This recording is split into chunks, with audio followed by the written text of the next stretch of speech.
अब मैं अपने गुरु का परिचय देना चाहूंगी। मैं बहुत भाग्यशाली मानती हूँ खुद को कि आज मुझे ये मौका मिला है कि मैं अपने गुरु का परिचय दे पाऊं, उनका ज्ञान, उनकी सीख आप लोगों के साथ साझा करूं। मैं पूरी कोशिश करूंगी कि मैं अपने गुरु के सिखाए हुए ज्ञान जो मैं ले पाई हूँ वो आप सबके साथ साझा कर पाऊं।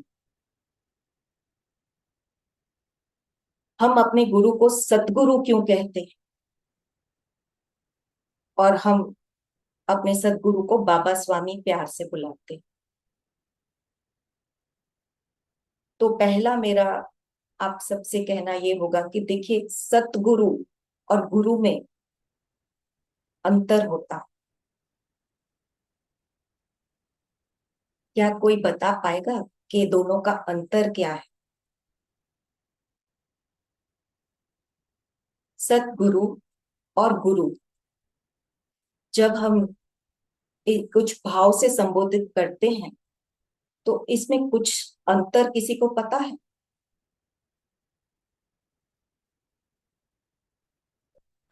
जी। सदगुरु मतलब जो परमात्मा को प्राप्त हो चुका है या परमानंद को प्राप्त हो चुका है उसको सदगुरु बोलेंगे। और गुरु मतलब जिनसे भी हम कुछ भी सीख सकते हैं, जो मतलब कुछ भी रूप में हो, उसे गुरु कह सकते हैं। जी, बहुत बहुत धन्यवाद विजय जी। सदगुरु जब हम संबोधित करते हैं उसका एक और कारण है।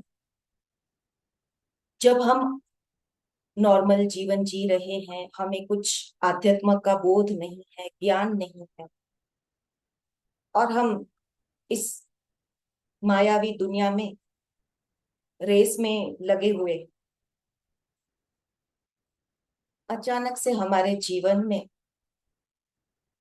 जब सदगुरु आते हैं तो कुछ ऐसा घटित हो जाता है कि उनके ज्ञान से, उनके प्रेम भाव में हम बदल जाते हैं और अचानक से हमारा जीवन एक नया मोड़ ले लेता है। हम माया की दुनिया से थोड़ा हटके आध्यात्म की दुनिया में आने लगते हैं। तो जो आपकी आत्मा को जगा दे, आपको जीते जी आत्मा का एक नया जन्म दे दे, उसे कहते हैं सदगुरु, आत्मा की माउली। एक जन्म शरीर का हमारे माता पिता ने हमें दिया, पर जब तक आपको आत्मा की जागृति नहीं हुई है तब तक हम सब माया में फंसे होते हैं। पर सदगुरु जब जीवन में आता है तो वो हमें गहरी नींद से जगा के हमारी आत्मा को एक नया जन्म दे देता है और हम आध्यात्म में आने लगते, एक नया रूप हमें मिलने लगता।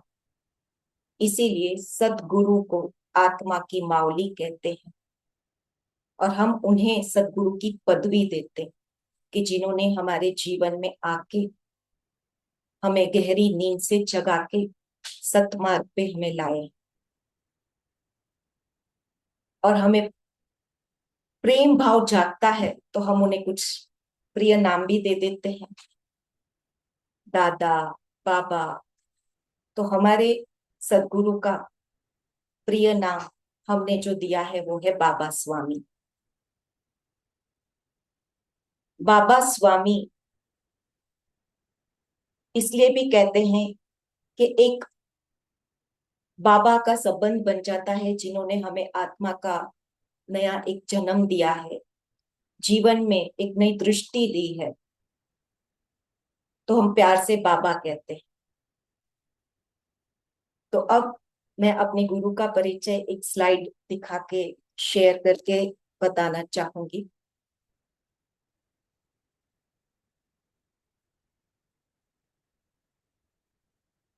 बीच में जो इतनी मुस्कुराहट के साथ जिनकी फोटो है वो है हमारे सदगुरु श्री शिव कृपानंद स्वामी।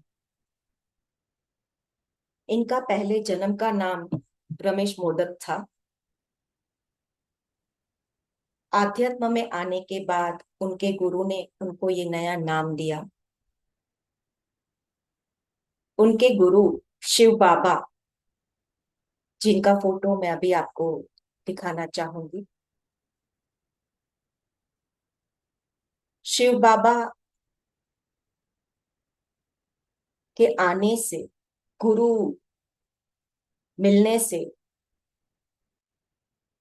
बाबा का जीवन पूरा बदल गया। हमारे सदगुरु के 11 गुरु जीवन में आए, पर सबसे पहले शिव बाबा। शिव बाबा भावनगर के गुरु थे, जिन्होंने स्वप्न में गुरुदेव को आदेश दिया था आने का। और सब स्वप्न ऐसे आते थे कि उनको पशुपतिनाथ का मंदिर दिखता था। स्वप्न में बार बार मंदिर का दिखना उन्हें संकेत देता था कि वो वहां जाएं।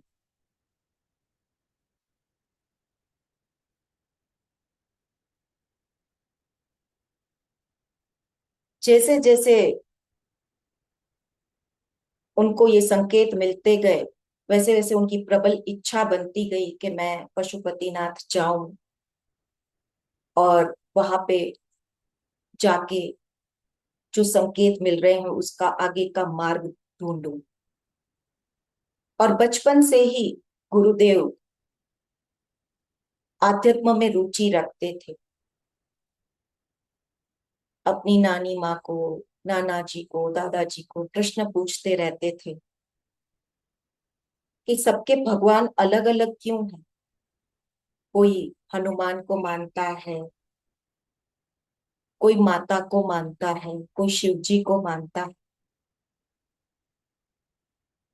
नानी माँ को अलग अलग प्रश्न पूछते रहते थे कि मुझे भगवान से मिलना है। नानी माँ कहती थी कि तुम अभी छोटे हो, जब बड़े हो जाओगे तो तुम जरूर मिलोगे। तो उनका ये विश्वास बनता गया कि एक दिन मैं भगवान से मिलूंगा, और जिस दिन मैं भगवान से मिलूंगा मैं सबको मिलाऊंगा भगवान से। यानी कि बचपन से प्रबल इच्छा थी भगवान को मिलने की और सबको मिलाने की। यानी कि वो अकेले नहीं मिलना चाहते थे, वो चाहते थे कि मैं सबको भगवान से मिलाऊं। ये इच्छा उनकी बचपन से थी। तो जब ये संकेत आते थे कि पशुपतिनाथ जाना है, तो जैसे जैसे बड़े हुए तो वो मार्केटिंग में मैनेजर की पोस्ट पे थे। तो वहां उनको कुछ कारणवश 5-6 दिनों की छुट्टी हो गई। तो उन छुट्टियों में उन्होंने सोचा कि मैं क्यों ना यहीं से पशुपतिनाथ जाऊं। तो बिना किसी को बताए वो बस में बैठ गए और चल दिए। जैसे ही वो मंदिर में पहुंचे तो वहां पे एक पुजारी, जैसे कि उनकी प्रतीक्षा ही कर रहे थे, वह उनको मिले और उन्हें बोला कि आइए आप, मैं आपका कब से इंतजार कर रहा हूं। तो गुरुदेव को और भी आश्चर्य हुआ कि मैं तो पहली बार पशुपतिनाथ मंदिर आया हूं, तो मुझे तो कोई पहचानता भी नहीं, और ना ही मैंने किसी को बताया है कि मैं यहाँ आने वाला हूँ। तो ये कैसे हो सकता है कि कोई मेरा इंतजार पहले से कर रहा। तब पुजारी जी ने उनको बोला कि आरती होने के बाद आप मेरे साथ चलिएगा, मैं आपको कहीं लेके जाना चाहता हूँ। आरती हो गई, पुजारी जी उन्हें ले गए। तो एक छोटी सी गुफा के पास उन्हें ले गए। और गुफा का मुख ऐसा था कि आपको लेट के झुक के जाना पड़े अंदर। पर पुजारी जी ने उन्हें कहा कि आप यहीं पे प्रतीक्षा करें, अंदर ना जाएं। अभी थोड़ी देर में अंदर से गुरुदेव आएंगे और वो आपको आगे का आदेश देंगे। तो वो इंतजार करके बैठे रहे गुफा के बाहर। कुछ ही देर में रेंगते रेंगते अंदर से एक गुरु निकले। रेंगते रेंगते निकले और जैसे ही बाहर निकले तो वो 6 साढ़े 6 फुट के लंबे गुरु थे, जिनका नाम था शिव बाबा। वो देख के हैरान हो गए कि इतने छोटी सी गुफा के मुख से इतने लंबे व्यक्ति अंदर कैसे जा रहे हैं, कैसे आ रहे हैं। पर उन्हें देखते ही अंदर से जैसे एक पहचान, आत्मिक पहचान हुई हो, ऐसा उन्हें महसूस हुआ कि यही थे जो मेरे स्वप्न में आते थे। शिव बाबा उन्हें गुफा के अंदर ले गए और जैसे ही वो अंदर पहुंचे तो गुफा बहुत बड़ी थी। बाहर से छोटा मुख दिख रहा था, पर जैसे ही रेंग के अंदर जाते हैं तो गुफा बहुत बड़ी थी। और उन्हें बैठने का आदेश दिया और जैसे ही वो बैठे और शिव बाबा ने उनका हाथ गुरुदेव के मस्तिष्क पे, सर पे, यानी कि सहस्त्रार चक्र पे रखा, तो गुरुदेव की आंखें बंद हो गई। उन्हें पता ही नहीं चला कि वो किस दुनिया में चले गए। 3 दिन तक वह उसी अवस्था में रहे, यानी कि शिव बाबा का प्रभाव ऐसा उनको लगा कि 3 दिन तक वो उसी अवस्था में बैठे रहे। और 3 दिन के बाद जब वो वापस आए, आंख खोली, तो शिव बाबा ने गुरुदेव को कहा कि मेरे 40 साल की साधना मैंने तुम्हें दे दी है, तुम्हें सौंप दी है। अब मेरे जाने का समय आ गया है। तो गुरुदेव बहुत आश्चर्य रूप से देख रहे थे कि ये क्या बोल रहे हैं, क्योंकि वो कुछ समझ नहीं पा रहे थे कि पहली मुलाकात, उन्हें कुछ आध्यात्म का इतना गहरा ज्ञान भी नहीं था। और ये कह रहे हैं कि मैंने 40 साल की साधना तुम्हारे भीतर डाल दी है सूक्ष्म रूप में। और मन ही मन गुरुदेव के अंदर प्रश्न चल रहे हैं और लग रहा है कि मुझे तो कोई बदलाव नहीं दिख रहा है, पता नहीं इन्होंने क्या डाला। और फिर वो वहां से चल दिए और नॉर्मल उनकी वापस ऑफिस, जॉब, घर, ऐसी लाइफ शुरू हो गई। पर बार बार ये प्रश्न उन्हें आता था कि ये बोल रहे हैं कि 40 साल की साधना दी है, पर मुझ में तो कोई परिवर्तन मुझे महसूस नहीं हो रहा। फिर कुछ वर्षों के बाद उनका विवाह हुआ। यहाँ पे जो गुरु माँ की फोटो है, गुरु माँ के साथ विवाह के बाद एक और गुरु उनके जीवन में आए और आके गुरु माँ को बोले कि तुम्हारे पति को मुझे सौंप दो, ये तुम्हारा घर संसार करने के लिए नहीं आया। तो गुरु माँ का बड़प्पन देखें और उनकी समझ देखें कि उन्होंने तुरंत आज्ञा दे दी और अपने आप समर्थन दिया कि आप जाएं और गुरु के साथ जो जो आदेश से गुरु सिखाएं वो सीखें। तो इतना सहयोग गुरु माँ ने दिया और गुरुदेव चल दिए हिमालय की तरफ। गुरु ले गए कहीं गुफा में, कितने दिन चलते रहे, जूते घिस गए। और वो गुरु के साथ कुछ वर्ष रहे, उन्होंने उनको अलग ज्ञान दिया। फिर वो वापस आए इस प्रकार करते करते 14 साल 11 गुरु गुरुदेव के जीवन में आए। हर गुरु उन्हें बुलाता था और एक ही बात कहता था कि तुम्हारा हंडा बड़ा है। पर गुरुदेव समझ नहीं पाते थे कि ये सब गुरु मुझे ऐसा क्यों बोलते हैं कि मेरा हंडा बड़ा है। शायद मेरा पेट निकला हुआ है, इसलिए शायद बोलते होंगे। और हर गुरु उन्हें दूसरे गुरु के पास भेज देता था बिना दूसरे गुरु के मिले। एक गुरु टेलीपैथी से दूसरे गुरु को संकेत दे देता था कि मैं अपने शिष्य को भेज रहा हूं, आगे का आप देख लो। इस प्रकार से करते करते वो 11 गुरुओं के पास पहुंचे और 14 वर्षों तक कुछ सामान के साथ नहीं, ना कैलेंडर ना कुछ, वो हिमालय में रहते थे। ना उन्हें तारीख का पता होता था, न कितने वर्ष बीत गए वो पता होता था। मात्र गुरुओं के साथ साधना में लीन रहते थे और सूर्य देव के साथ उनका पूरा नैसर्गिक जीवन चलता था कि जैसे ही सूर्य देव उगे उससे पहले गुरुदेव तपस तैयार होके बैठते थे और साधना करते थे। और हर गुरु के पास वो विनम्रता के साथ समर्पित भाव से ज्ञान लेते थे, बिल्कुल भेदभाव नहीं करते थे और जो जो उन्हें सिखाया जाता था वो करते थे। और कई गुरु इनकी परीक्षा भी लेते थे। जब एक गुरु ने उनको आदेश दिया कि दूसरे गुरु के पास तुम्हें जाना है,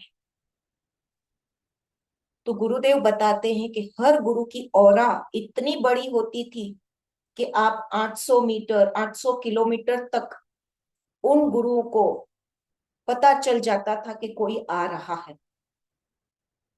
तो यदि वो गुरु न चाहते कि कोई मेरे पास आए तो वो उन्हें उस 800 किलोमीटर के बाहर ही रोक देते थे। कुछ भी ऐसा कर देते थे कि हम उनकी ऑरा में 800 मीटर से पहले जा ही ना पाए। तो ऐसे एक गुरु के पास जब वो पहुंचे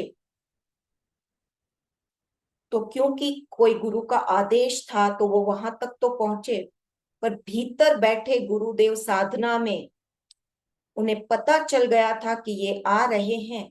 तो उन्होंने अपनी लकड़ी उठा के दूर से फेंक मारी जो गुरुदेव को कपाल पे जाके लगी और खून बह रहा था।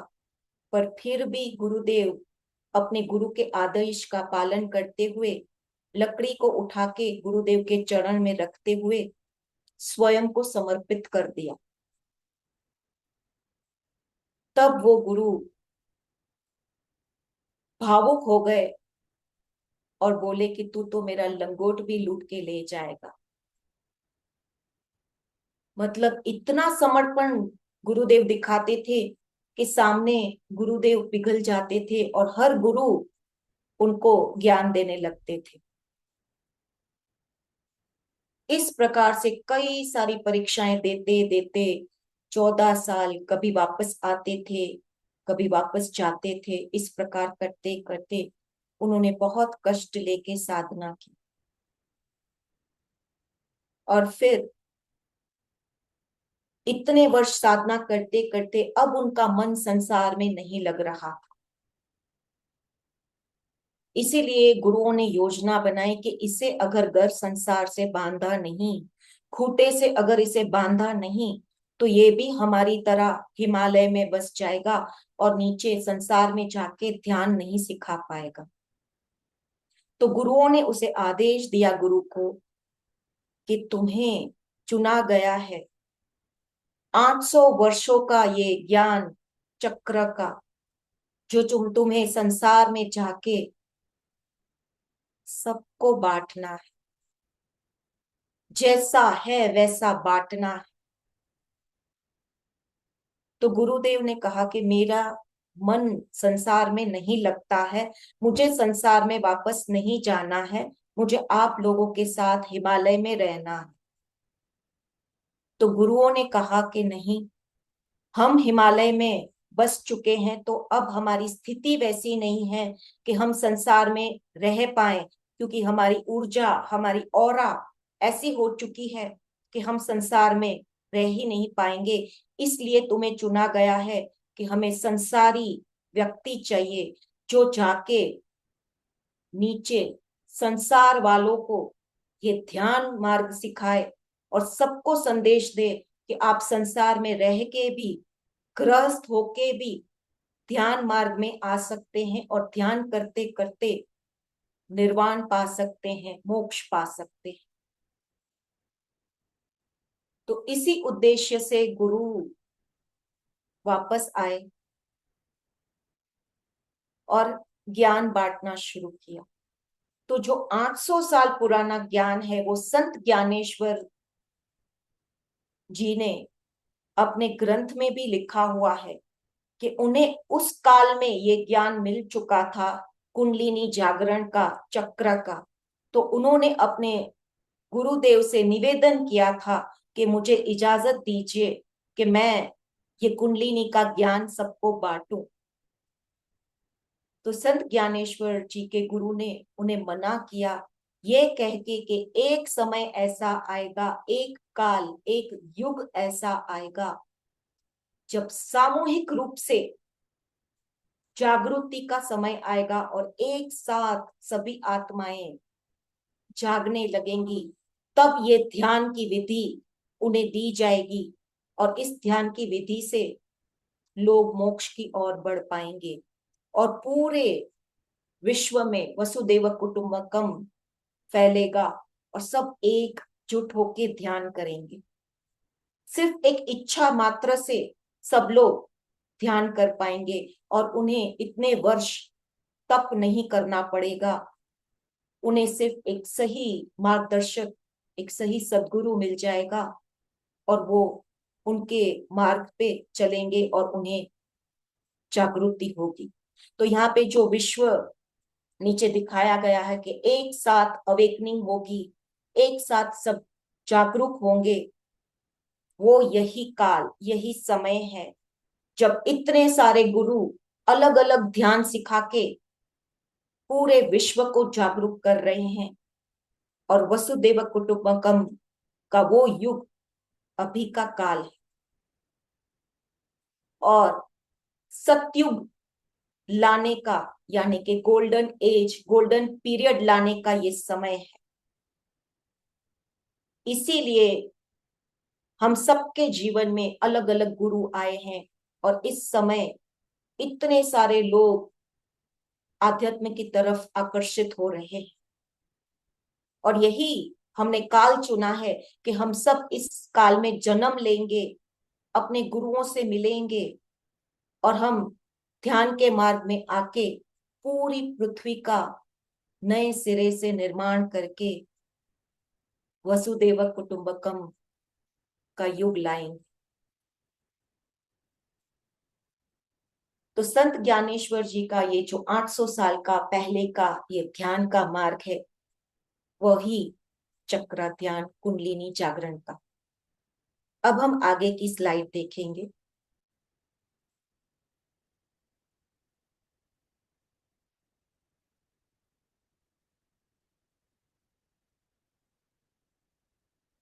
ये जो आप स्लाइड देख रहे हैं, हमारे गुरुदेव जब शिविर करते हैं, प्रवचन देते हैं, तो एक साथ ग्राउंड में सब इस प्रकार बैठ जाते हैं और हम सब एक साथ बैठ के 8 दिन की शिविर करते करते हम चक्रा मेडिटेशन करते हैं। सामूहिकता से जब ध्यान होता है तो वहां का माहौल ही कुछ और हो जाता है। और गुरुदेव का उद्देश्य यही है, हर घर में सिर्फ एक व्यक्ति ध्यान करे तो पूरे घर को वो बदल सकता है। क्योंकि स्वयं का परिवर्तन, स्वयं की ऑरा जब बदलती है तो आसपास का माहौल बदलता है, यानी कि एक घर में एक जन करता है तो पूरा परिवार धीरे धीरे बदलता। अब हम आगे देखेंगे। तो गुरुदेव ने कहा कि एक युग जब ऐसा आएगा जब सभी लोग ध्यान के मार्ग में आएंगे, पर उस युग परिवर्तन से पहले यानी कि अभी के काल में हम सब जो ध्यान में आए हैं, तो गुरुदेव संकेत देते हैं जैसे कि एक जमीन जो कई वर्षों से खेती जहां पे नहीं की है, तो वहां पे जंगली पेड़ पौधे उग जाते हैं, और उस जमीन को हमें वापस खेती लायक बनाने के लिए बहुत मेहनत करनी पड़ती है। उसी प्रकार से अभी के काल में जो जो गुरु आए हैं, जो जो गुरु हमें ध्यान मार्ग में ला रहे हैं, उनका कहना गुरुदेव का ये है कि आप के अंदर वही बंजर जमीन की तरह नेगेटिविटी जम चुकी है कि मैं ये नहीं कर सकता हूं, मुझे पैसे कमाने हैं, मुझे नौकरी चाहिए, मुझसे ये नहीं होगा, मुझसे वो नहीं होगा। इन सब नकारात्मक सोच से हमारे भीतर वो बंजर जमीन बन चुकी। तो उसे निकालने के लिए, उस जमीन को तैयार करने के लिए अभी के वक्त में सभी गुरु हम सब पे काम कर रहे हैं, ध्यान सिखा के, ध्यान मार्ग में लाके, ताकि हम धीरे धीरे बूंद बूंद बदलते जाएं और पॉजिटिव होते जाएं, यानी कि सकारात्मक गुण हम में आते जाएं। नीचे की स्लाइड देखेंगे जिसमें दिखाया है कि कैसे करना है। तो जैसे जमीन को तैयार किया जाता है खेती लायक बनाने के लिए, हमें मेहनत करनी पड़ती है, उसी प्रकार से जब हम एक एक जन मिलके ध्यान करते हैं, तब हमारे भीतर की सूखी जमीन पे हम जब मेहनत करते हैं, खुद के विकारों पे, खुद की गंदगी पे, तब धीरे धीरे ये ध्यान करते करते हमारा हृदय कोमल बनने लगेगा और हम तैयार होंगे आने वाले युग परिवर्तन के लिए। तो अभी का समय ध्यान करके खुद को बदलने का है, ना कि औरों को बदलना है। हमारा चित्त सिर्फ और सिर्फ स्वयं पे होना चाहिए कि मैं खुद को कैसे बदलूं। अब आगे की हम स्लाइड देखेंगे। जैसे खेती के लायक जब जमीन बन जाती है, तब बीज का रोपण किया जाता है ताकि वो बीज फलित हो और हमें हरियाली मिले। उसी प्रकार से हर गुरु आपके जीवन में जो आ रहा है, वो आपके भीतर एक बीज डाल रहा है, ध्यान का बीज, संस्कारों का बीज, ज्ञान का बीज। जो बीज हमें खुद ध्यान कर करके उस बीज को पोषण देना है और उस बीज को वृक्ष में परिवर्तित करना। तो उसे करने के लिए हमें हमेशा मध्य में रहना है, न्यूट्रल रहना है, बैलेंस में रहना है। ना तो हमें भूतकाल में जाना है, ना हमें भविष्य काल में जाना है, और हमें कोई भी एक सिरा पकड़ के नहीं बैठना है कि मेरे गुरु ही सही, मेरा मार्ग ही सही। इस तरह से हमें कोई एक छोड़ पकड़ के नहीं बैठना है, हमें हमेशा मध्य में रहना है, बैलेंस रहना है कि मुझे जो जो सीखने को मिल रहा है, जो जो ज्ञान मेरे जीवन में आ रहा है, मुझे उस ज्ञान को स्वीकार करना है। और मेरा चित्त हमेशा सीखने पे होना चाहिए, ना कि तर्क वितर्क में, ना बुराइयों में, ना किसी को नीचा दिखाने में। उसी को कहते हैं मध्य में रहना, बैलेंस, न्यूट्रल होके रहना। किसी के बारे में कोई जजमेंट ना करना, कमेंट ना करना, और जो ज्ञान मिल रहा है उस ज्ञान को लेके मैं स्वयं कैसे परिवर्तित हूं, उस पे ध्यान देना। अब नेक्स्ट स्लाइड में देखेंगे, वसुदेव कुटुंबकम का ये जो अभी का समय है, इसमें हम न सिर्फ खुद को बदल रहे हैं, पर पूरी पृथ्वी माता को हम सहयोग दे रहे हैं कि हमारी पूरी पृथ्वी माता एक नई चेतना के साथ, नई ऊर्जा के साथ, एक नई वाइब्रेशंस के साथ ऊपर उठे, और हम सब मिलके, सब ध्यानी मिलके इसमें सहयोग दें, और पृथ्वी माता को सहयोग देंगे, तभी हम वो नया युग ला पाएंगे। तो हर प्रकार से हमें सहयोग देना है, यानी कि पेड़ पौधे उगाना, पशु पक्षियों का ध्यान देना, कैसे हम कुदरत के साथ तालमेल बिठाएं, क्या क्या सेवाएं हम पृथ्वी माता को दे सकते हैं, कितना हम कचरा करते हैं, गंदगी फैलाते हैं, पर ना सिर्फ दिखने वाली गंदगी, विचारों की गंदगी, यानी कि थॉट पोल्यूशन, विचारों का प्रदूषण। हम जो इतने विचार करते रहते हैं, तो आपको पता है कितना प्रदूषण होता है विचारों का, कितनी वाइब्रेशंस गंदी हो जाती हैं। क्यों? जैसे ट्रैफिक जैम होता है तो सब लोग हॉर्न बजाते रहते हैं, तो वो तो हम कहते हैं नॉइस पोल्यूशन। और बहुत ट्रैफिक हो जाता है और पेट्रोल की बदबू धुएं से छूटती रहती है, फैक्ट्री से धुआं उठता है, तो हम क्या कहते हैं? Air pollution. उसी प्रकार से जब हम अति अति अति विचार करते हैं, तो उसे कहते हैं विचारों का प्रदूषण, यानी कि थॉट पोल्यूशन। इसीलिए हमें वो पोल्यूशन निकालने के लिए ध्यान करना है, ताकि हमारा ध्यान हमारे विचारों पे जाए कि देखो मैं कितना विचार करती हूँ। अवेयरनेस होनी चाहिए कि why am I thinking so much. धीरे धीरे ध्यान करते करते हमारे विचार कम कम कम होते जाएंगे, और हम धीरे धीरे ये प्रदूषण कम करेंगे। फिर धीरे धीरे हमें क्लैरिटी आएगी कि हमें करना क्या है। और इस समय हर ध्यानी को एक होके काम करना है, ना कि वाद विवाद में पड़ना है कि मेरा ध्यान अच्छा है, तुम्हारा ध्यान ये है, मेरा गुरु ऐसा, तुम्हारा गुरु वैसा। अगर हम इस भेदभाव में पड़ जाएंगे, तो पुनः हम वही गलती करेंगे जो हमने रिलीजन्स में की है, धर्मों में की है। तो यहाँ पे हमें उद्देश्य यही रखना है कि खुद को सिर्फ कहो कि मैं ध्यानी हूं, और एकजुट होके ध्यान मार्ग पे चलना है, अच्छे संस्कारों के साथ। और खुद को बदलना है। जब खुद की जिम्मेदारी हम लेंगे, खुद को बदलेंगे,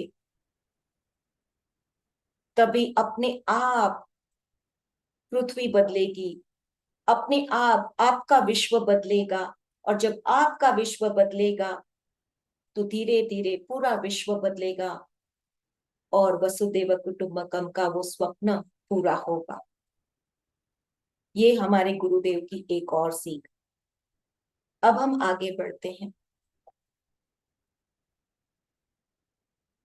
गुरुदेव ने कहा कि जो बंजर जमीन हो गई है, जिसपे जंगली पेड़ पौधे उग चुके हैं, उस तरह से हमारे हृदय कठोर हो गए, हम ज्यादा नेगेटिव हो गए, पैसे कमाने के चक्कर में करप्शन, ये वो, हम बहुत बहुत गंदगी फैला चुके हैं। तो गुरुओं के गुरु ने आदेश दिया कि जब पृथ्वी पे ये काल आएगा, जब एक साथ सब जागेंगे, तब हमें नए युवक युवतियों को तैयार करना है, ध्यान मार्ग में लाना है, ताकि वो ध्यान करते करते जब पवित्र होंगे, तब वो एक अच्छी आत्मा के माता पिता बनने के लायक होंगे।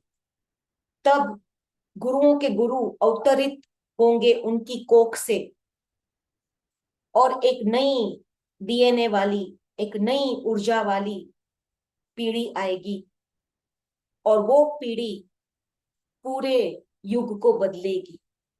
तो उसके लिए हमें अभी से ध्यान करना है, ताकि हमारे भीतर वो परिवर्तन आए, और उस परिवर्तन के कारण हमारे बच्चों में परिवर्तन आए, और उनके परिवर्तन के कारण उनकी जब योग्यता होगी और जब वो माता पिता बनेंगे, तो अच्छी आत्माएं उनकी कोख से जन्म लेंगी, और तब वो युग परिवर्तन में सहयोग देंगी।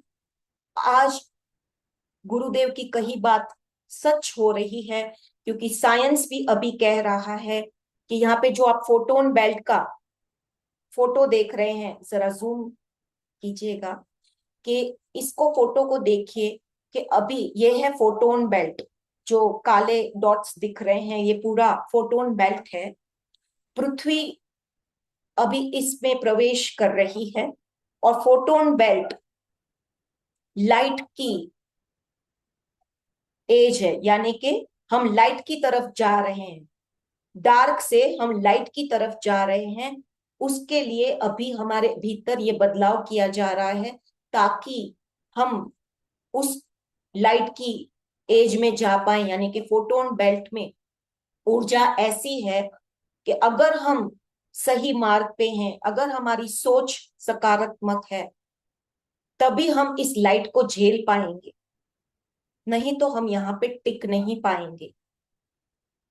तो उस ऊर्जा को सहन करने के लिए ही हमारी तैयारी की जा रही है, और 2000 साल तक इस कहा जाता है कि इस फोटोन बेल्ट में पृथ्वी का गुजरना होगा, यानी कि हम 2000 साल तक इस लाइट की एज में रहेंगे, जिसे गोल्डन एज कहा जाता।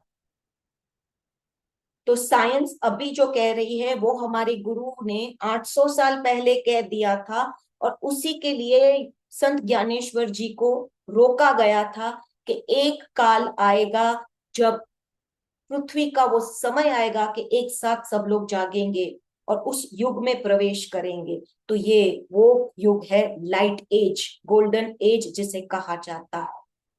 पर इसके लिए हमें खुद को पहले बहुत तैयार करना पड़ेगा, पवित्र होना पड़ेगा, तब हम इसको कर पाएंगे। तो यहाँ पे नीचे जो डीएनए का फोटो है वो मैं जूम करके दिखाना चाहूंगी। डीएनए में जब परिवर्तन आएगा तो कैसे आएगा, जब हम ध्यान करना शुरू करेंगे तो हमारी रीढ़ की हड्डी पे डीएनए होता है, जो अभी 2 तार पे हम चल रहे हैं, जबकि हमारे पास 12 तार हैं डीएनए में। तो बाकी की 10 तारें सुप्त अवस्था में डीएक्टिवेटेड होके पड़ी हुई है। उन तारों को एक्टिवेट करने के लिए हमें ध्यान करवाया जा रहा है, कि ताकि धीरे धीरे हमारे डीएनए में जो सुप्त अवस्था में हमारी शक्तियां पड़ी हैं वो वापस जागें, और जब वो शक्तियां जागेंगी तब हमारी इंट्यूटिव पावर, हमारी ऑरा, हमारी पॉजिटिविटी इतनी हाई लेवल की होगी, इतने वाइब्रेशंस हमारे हाई होंगे, कि हमारी आने वाली पीढ़ी का डीएनए एक्टिवेटेड होगा, और उसी डीएनए के कारण, उनके इंट्यूशंस के कारण, उनकी पावर के कारण गोल्डन एज ला पाएंगे। तो उसके लिए अभी के युवाओं को हमें ध्यान करवा के उनको तैयार करना है, ताकि उनकी कोख से जन्मे हुए बच्चे ऐसा डीएनए लेके आए। तो ये पूरा साइंस का हमें गुरुदेव ने साधारण प्रवचन में बताया है, कि आने वाला युग धीरे धीरे इस पैटर्न को फॉलो करके ही पहुंच पाएगा। तो जितना हम ध्यान करेंगे, जितना परिवर्तन, जितनी रिस्पॉन्सिबिलिटी हम खुद की लेंगे, उतना हम योगदान दे रहे हैं, सेवा कर रहे हैं आने वाली पीढ़ी के लिए और इस पृथ्वी माता के लिए, और नए युग में हम अपना योगदान दे रहे हैं। तो imagine your power, you all are chosen. हम सब चुने हुए आत्माएं हैं कि जब इस युग को लाने के लिए हमने हिम्मत दिखा के अपने आप को इस मैदान में उतारा है कि हम ध्यान करके खुद को बदलेंगे और धीरे धीरे उस नए युग में प्रवेश करने के लिए खुद को तैयार करेंगे। ये गुरुदेव का जो लक्ष्य है, जो ऊपर फोटो दिखाई गई है, केवल कुंभक योगी ट्विंस योगी हैं जो ब्रह्मा की गुफाओं में अभी तक ध्यान करते हैं, पर सूक्ष्म रूप से वो सभी को दर्शन नहीं देते हैं। तो यहाँ पे वो जूम करूंगी फोटो जहां पे केवल कुंभक योगी गुरुदेव को देखे कैसे केवल कुंभक ट्विंस हैं। उन्होंने गुरुदेव के सूक्ष्म शरीर में ट्रांसफर किया ये ज्ञान कि आने वाली पीढ़ी को बदलना है, ताकि उनका डीएनए धीरे धीरे बदलेगा, तब उनकी कोख से जो बच्चे आएंगे वो पवित्र आत्माएं होंगी जो एक नए डीएनए के साथ इस युग में आएंगी। और केवल कुंभक योगी ने गुरुदेव को ये काम सौंपा कि तुम्हारा काम है कि जाके युवक युवक युवतियों को ध्यान मार्ग में लाके उन्हें परिवर्तित लाओ और फिर उस परिवर्तन में एक नई आत्मा आने के लिए तैयार हो। अब हम आगे की स्लाइड देखेंगे। ये सब मैं गुरुदेव की टीचिंग्स बता रही हूं कि उद्देश्य क्या है ध्यान में आने का। अब यहाँ पे जो देखिए दिखाया है कि ये जो मंथन का जूम करेंगे कि मंथन जो हो रहा है अभी के काल में, जो मैंने कहा कि हम नई लाइट की एरा में जा रहे हैं, तो अभी आप देखेंगे, आप सबने एक्सपीरियंस किया होगा, अनुभव किया होगा कि कई रिश्ते आपने सोचे भी नहीं होंगे वो रिश्ते आपके टूट चुके हैं। अचानक से आपका पूरा सर्कल चेंज हो रहा है, रिश्ते बदल रहे हैं, फ्रेंड सर्कल बदल रहा है और आपकी रुचि आध्यात्म में ज्यादा हो रही है। तो यहाँ पे मंथन जो हो रहा है अभी के काल में, ये मंथन ऐसा है कि जो लोग इस युग परिवर्तन में योगदान दे रहे हैं, खुद की जिम्मेदारी ले रहे हैं, खुद को बदलने के लिए ध्यान साधना, सकारात्मक मार्ग पे चलना, खुद को बदलना, उस मार्ग पे चल रहे हैं, वो एक साइड है हो रहे हैं। और जो लोग अभी तक माया में उलझे हुए हैं, जो लोग अभी तक जागे नहीं हैं, जिन्हें अभी तक नाम शोहरत पैसा करप्शन व्यसन ये सब पसंद आता है, वो देखिए अलग हो रहे हैं। तो ये अभी के साल जो हैं 26 का ये जो साल है, इस साल में आप बहुत बहुत ऐसे चेंजेस देखेंगे कि अचानक से रिश्ते टूट रहे हैं, अचानक से मनमुटाव हो रहा है, एक दूसरे के विचार नहीं मिल रहे हैं। तो इसी समय गुरुदेव कहते हैं कि आपको आत्मचिंतन का समय है कि बी क्लियर, स्पष्ट हो जाए कि मुझे क्या करना है और इस मंथन में मुझे किस ओर जाना है। क्या मैं इस युग परिवर्तन में अपना योगदान देना चाहती हूँ, खुद को बदलना चाहती हूँ, ध्यान मार्ग में आके स्वयं को बदल के मेरे हाथों से जो जो सेवाएं हो पाए वो मैं करके अपना रोल निभाना चाहती हूँ, या फिर अभी भी मैं डिग्री पाने की दौड़ में, पैसे कमाने की दौड़ में, गलत कामों के हाँ में हाँ मिलाने की दौड़ में, रेसिज्म में, क्या इन सब में जुड़ना चाहती हूँ। तो हमें खुद का स्वयं अनुकलन करना है, चिंतन करना है कि मैं किस और हूं। जब आप इस प्रकार से खुद को तैयार करेंगे तो इस साल एंड होते होते 27 आते आते you will see the drastic change in your self. Transformation इतना रैपिड हो रहा है, इतना फास्ट हो रहा है कि अगर आपने आलस की कि मुझसे ध्यान नहीं होता है, मैं खुद को नहीं बदल पा रही हूँ, या मैं मजबूर हूँ कि मुझे लोगों को हाँ में हाँ मिलानी पड़ती है, यानी कि आप खुद के लिए खड़े नहीं हो पा रहे हैं, खुद की रिस्पॉन्सिबिलिटी नहीं ले पा रहे हैं, तो आप ये समय चुक जाएंगे। क्योंकि अभी की जो ट्रांसफॉर्मेशन होगी वो घोड़े की चाल की तरह फास्ट रैपिड हो रही है। तो इस स्पीड में अगर आप स्लो डाउन हो गए तो यहां पे कहीं ना कहीं आप छूट जाएंगे पीछे। इसी समय साइंस जो कहती है ना 3D एंड 5D, और दिखाया जाता है डिवीजन, एक पृथ्वी अलग दूसरी पृथ्वी अलग। एक्चुअल में वो पृथ्वी अलग नहीं है, वो लोगों का चुनाव अलग हो रहा है। कि जो लोग अभी तक लग्जरी में जीना चाहते हैं, लस्ट में हैं, बेहोश हैं, जागे नहीं हैं, तो वो अभी भी इस माया के जाल में है। पर यदि आप लोगों को थोड़ी भी अवेयरनेस आई है, जागृति आई है, तो ये साल भरपूर खुद पे काम कीजिए, खुद को इतना बदलिए, हर पल खुद को पूछिए, am I becoming better and better and better. जैसे जैसे हम खुद को बदलेंगे तो वो ये मंथन में हम उस पार चले जाएंगे जहां पे 5D की चेतना है।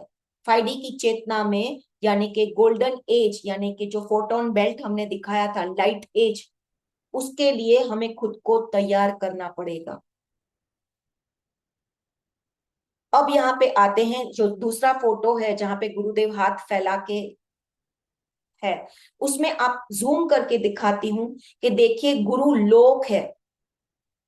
जैसे हम कहते हैं कि स्वर्ग लोक, नर्क लोक, इस तरह से गुरु लोक है जहां पे सब गुरु एक साथ मीटिंग करते हैं, चर्चा करते हैं, और सूक्ष्म रूप से ये मीटिंग्स होती हैं। और इस मीटिंग में हर गुरु प्रेजेंट होता है जो युग परिवर्तन के साइड है, जो ऑथेंटिक गुरुज है, उनकी मीटिंग होती है। यानी अभी जो हम भेद कर रहे हैं, पत्री जी, शिव कृपानंद स्वामी जी या दूसरे कोई गुरु, तो हमें भेद नहीं करना है। कि वो क्यों नहीं करना है? क्योंकि वो खुद एक होके मीटिंग करके अपनी पावर्स को यूनाइट करके पृथ्वी पे कैसे युग परिवर्तन लाएं, उस पे वो लोग काम कर रहे हैं। इतने सारे गुरु मिलके इसलिए कर रहे हैं क्योंकि ये आसान काम नहीं है, एक गुरु का, एक आत्मा का काम नहीं है। यहाँ पे हमें इतने सारे गुरु चाहिए जिनका, जिन गुरु के साथ नाता है वो उन गुरु के साथ जुड़ के आध्यात्म में आता है और ध्यान साधना करके परिवर्तन लाता है। पर यहाँ पे एक गुरु दूसरे गुरु को टेलीपैथिकली सपोर्ट करता है कि मेरे शिष्य को मैं तुम्हारे पास भेज रहा हूं, तुम्हारे पास का थोड़ा ज्ञान उसको दे के पॉलिश करो। यानी कि सपोज मैं यहाँ पे आई हूं इस मंच पे, तो मैं पत्री जी के पास आई तो मुझ में कुछ ऐसा था कमी, जो पत्री जी को मिलके मुझ में वो पूरी हुई, उन्होंने मुझे वो पॉलिश किया। उसी तरह से हम कई सारे गुरुओं को इस जीवन में मिल रहे हैं, उसका कारण यही है कि वो लोग हम पे काम कर रहे हैं, सूक्ष्म रूप में या फिर वाकई में आप जो देख पा रहे हैं, डिफरेंट डिफरेंट मोड में हमारे ऊपर काम हो रहा है। तो यहाँ पे इसीलिए कहा गया है कि भेदभाव मत कीजिए, ध्यान मार्ग में है तो सिर्फ खुद को ध्यानी बुलाइए कि मैं ध्यानी हूं, और सबको ऑथेंटिक ध्यान सिखाइए, और किसी को फोर्स मत कीजिए कि आप ये ध्यान कीजिए या ये ध्यान कीजिए। हर आत्मा को पता है कि उसको कौन सा ध्यान करना है। हमें किसी को एडवर्टाइज करके भटकाना नहीं है। हमारी क्लैरिटी होनी चाहिए कि हम सब गुरुओं को नमन करेंगे, सब गुरुओं के पास से अच्छा अच्छा सीखेंगे, और हम ध्यान वही करेंगे जो हमारी आत्मा को गवारा है। तो यहाँ पे कंफ्यूज नहीं होना है, भटकना नहीं है, और तभी हम वसुदेव कुटुंबकम ला पाएंगे।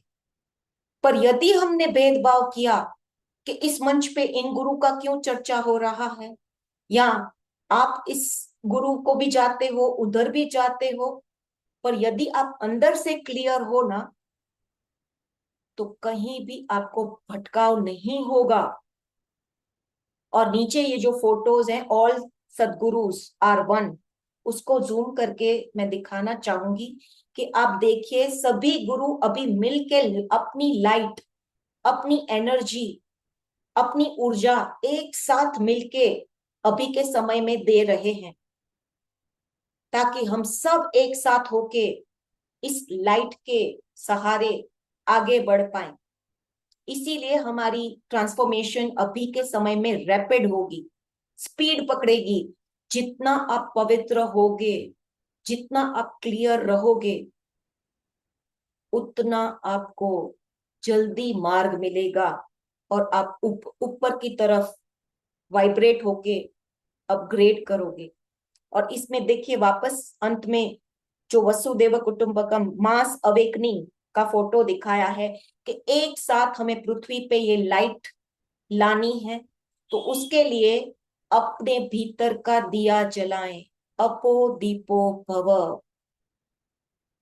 जब हम भीतर का दिया जलाएंगे तो each one will bring their own light. जब हम सब अपनी अपनी लाइट लाएंगे, तब एक बड़ी रोशनी होगी, एक बड़ी लाइट आएगी, और तब आएगा युग परिवर्तन।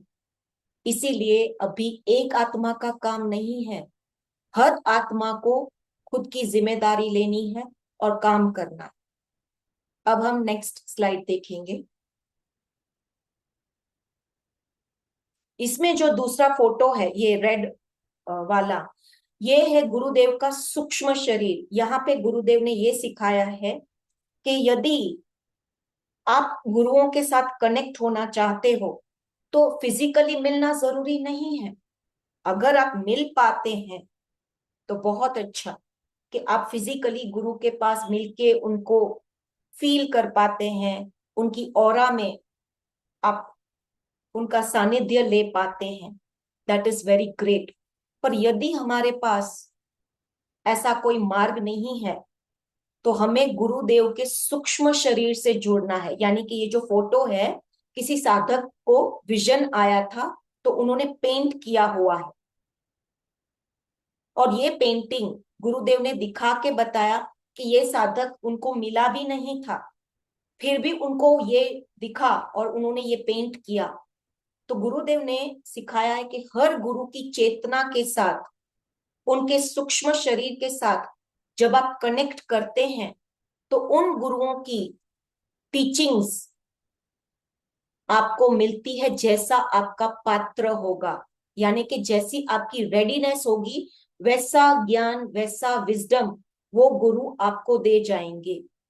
जैसे मैंने पिछली बार कहा था कि दादा मेरे ध्यान में आए थे और उन्होंने अपनी टीचिंग्स दी थी, उसी प्रकार से आपने सुना होगा कईयों को कि मुझे स्वप्न में ये गुरु आए, उन्होंने मुझे ये ज्ञान दिया।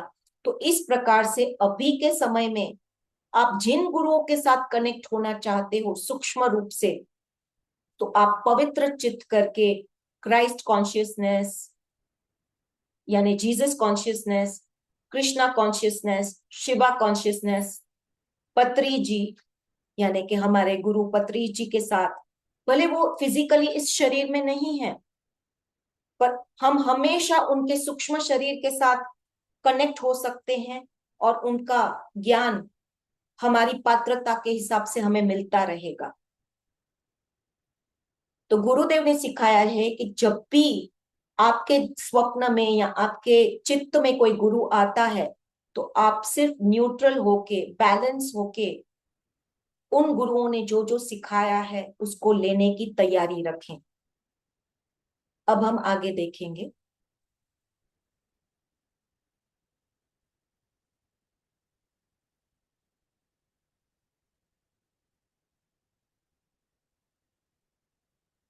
सब स्लाइड्स हो गई हैं शायद, राइट?